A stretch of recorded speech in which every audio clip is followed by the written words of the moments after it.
मेहंदी वाले हाथ। आओ ना रत्ना भाभी, छोटा सा डिजाइन आपकी हथेलियों पर भी रच दो। नाना रमा, मैं कैसे? घबरा उठी रत्ना अपनी ननद के इस प्रस्ताव से। क्या नाना भाभी, क्या मैं नहीं जानती कि आपको मेहंदी से कितना प्यार था? कहते हुए ननद जबरदस्ती भाभी के हाथों पर मेहंदी के कोन से छोटा सा डिजाइन बना डाला। अपने हाथों को आंचल में छिपा आंसू बहाती रत्ना अपना कमरा बंद कर लिया और कटे वृक्ष की भांति गिर पड़ी बिस्तर पर, डूब गई अतीत के पन्नों में।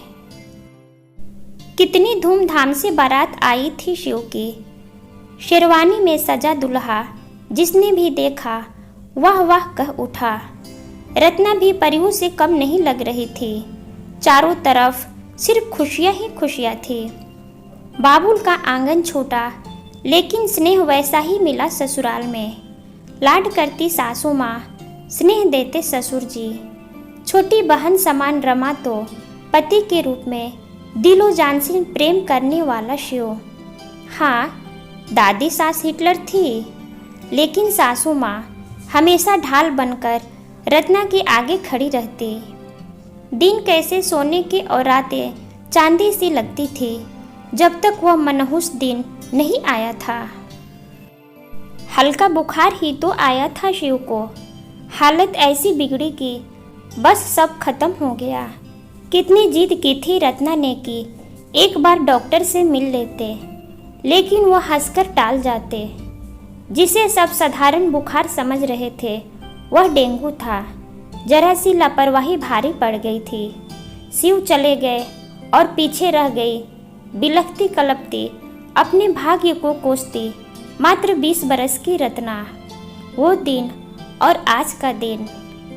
दादी कोई मौका नहीं छोड़ती रत्ना को सुनाने का, उसे एहसास दिलाने का कि विधवा है वो। जिंदगी थम सी गई थी जैसे रत्ना के लिए।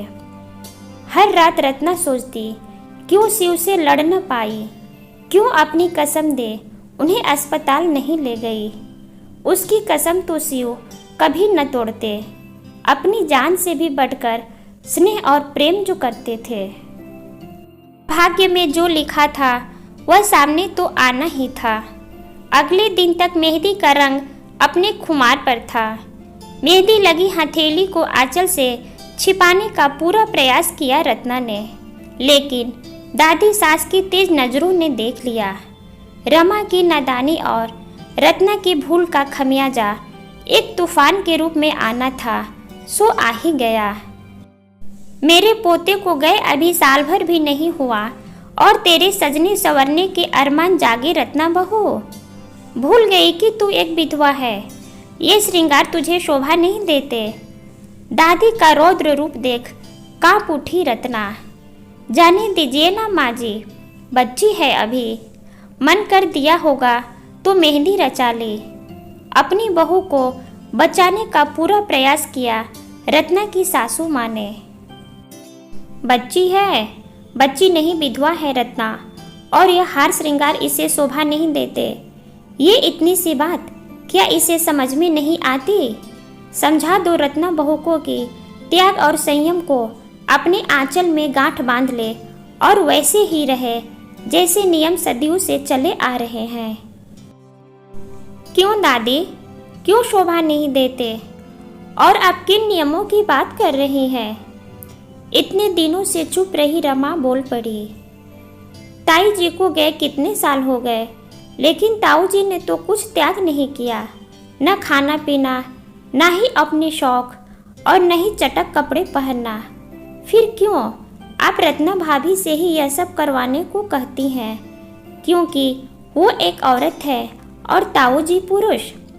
फिर तो आडंबरों से भरा है आपका समाज और खोखले हैं आपके नियम कायदे।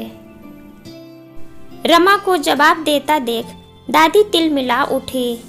रमा, तुम लड़की हो, चुप रहना सीखो। आज तक तो चुप ही थी दादी, लेकिन अब नहीं। बस एक सवाल का जवाब दीजिए, अगर शिव भैया की जगह रत्ना भाभी की मौत होती तो क्या ये सारे नियम भैया मानते? क्या अब तक आप अपनी कसम दे, उनका पुनर्विवाह नहीं करवा दी होती। फिर क्यों दादी?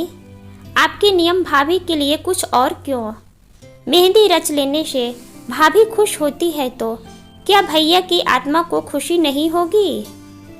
भाभी के मेहंदी लगे हाथ भैया को कितने प्रिय थे और आपको भी। सोचिएगा जरूर दादी। रमा के सवालों का आज दादी के पास कोई जवाब नहीं था। सच्चाई का आईना दिखा। रमा बिलखती रत्ना को लेकर चली गई। साथ ही अपनी स्वर्गीय भाई को याद कर एक कसम भी खा ली कि चाहे दुनिया से लड़ना पड़े या समाज से, लेकिन रत्ना भाभी के सूने हाथ अधिक समय तक वो सूना नहीं रहने देगी। इन हाथों पर फिर से मेहंदी सजेगी, फिर से ये हाथ होंगे मेहंदी वाले हाथ।